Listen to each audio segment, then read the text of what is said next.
This is Thomas H. Wolfe in Washington.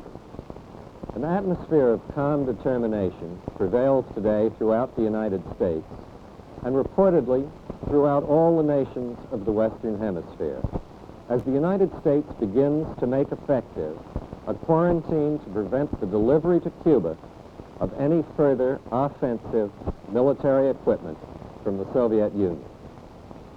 In an emergency meeting, the Council of the Organization of American States voted 19-0 in support of a three-point resolution. Point number 1 calls for the immediate dismantling and withdrawal from Cuba of all missiles and all other weapons with offensive capabilities. Point number 2 calls on the members of the Organization of American States to take all measures, including the use of armed force, to enforce the quarantine. And point number 3 decides to inform the Security Council of the United Nations of this resolution in accordance with Article 54 of the Charter of the United Nations. Early reaction from Latin America shows sympathy and support for the firm action of President Kennedy in his announcement to the world on Monday night.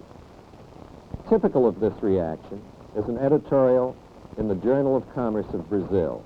It says, quote, "With the tranquil courage of the great leaders of democracy, John Fitzgerald Kennedy said to the communist world, enough."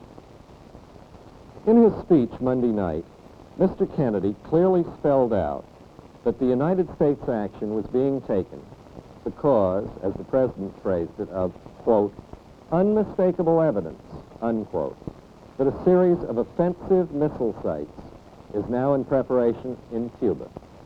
Missile sites whose purpose, the President said, quote, "can be none other than to provide a nuclear strike capability against the Western Hemisphere," unquote. Such a threat to the peace and security of the Americas is, as Mr. Kennedy pointed out, in flagrant and deliberate violation of the Rio Pact of 1947.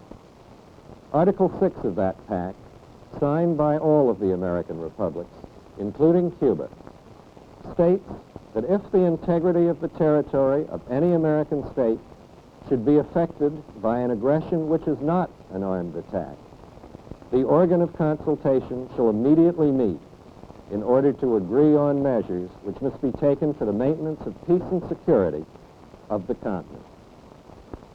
Support for the Rio Pact was immediately forthcoming from the foreign ministries and legislatures of the various American republics. Argentina's foreign minister said that his nation would wholeheartedly honor the Treaty of Rio of Mutual Defense and would side with other continental countries in the fight against communism.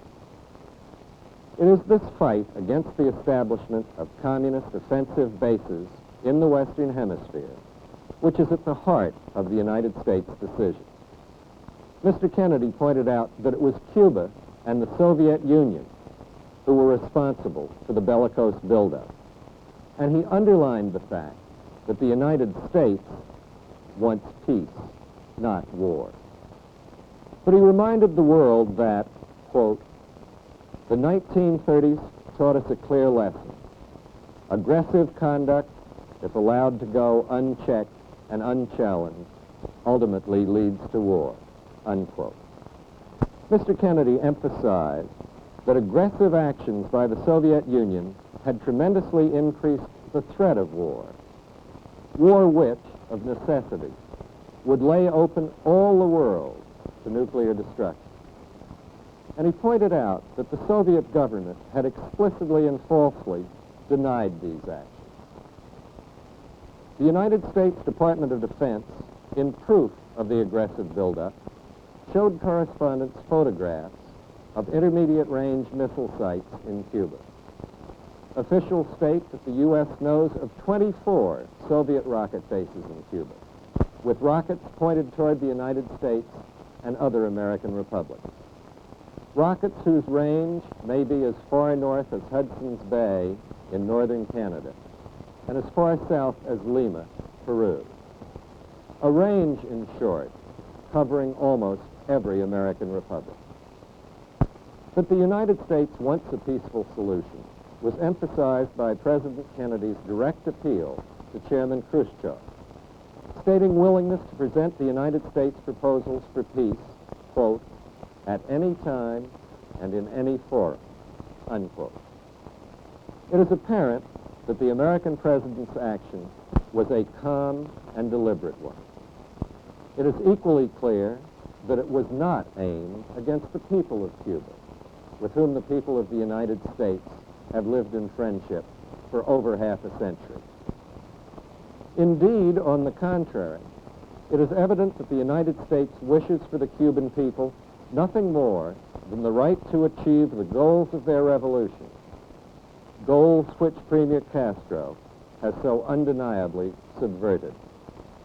It was this, in part, which President Kennedy had in mind when he stated, quote, our goal is not the victory of might, but the vindication of right, not peace at the expense of freedom, but both peace and freedom here in this hemisphere and, we hope, around the world, unquote. And so the issue is clear. The Soviets can end this crisis by the prompt dismantling and removing of offensive weapons in Cuba. And around the world, men and women today hope that they will do so.